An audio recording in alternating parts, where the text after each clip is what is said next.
Assiduité, méthode de travail, débouchés, autant de sujets qui ont suscité une série de questions à l'instar de celle-là. Avez-vous des conseils à nous donner pour continuer de garder le moral pour les études ? En guise de réponse, s'aérer l'esprit, premièrement, mais pas que.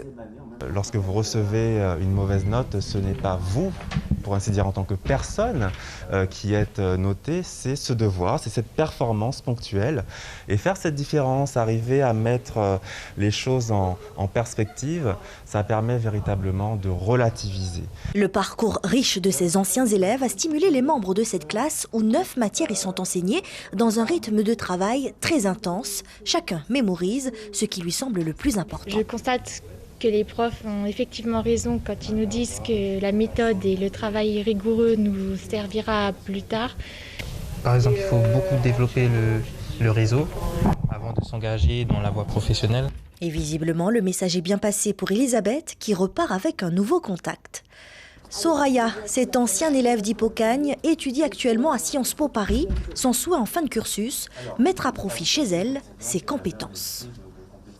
Évidemment, je compte absolument revenir sur mon territoire où je pense que le vivier de travail ne se tarit jamais et où je pense que de nombreuses choses sont possibles et sont à faire. Parmi les craintes évoquées, la peur de ne pas avoir le niveau dans l'Hexagone.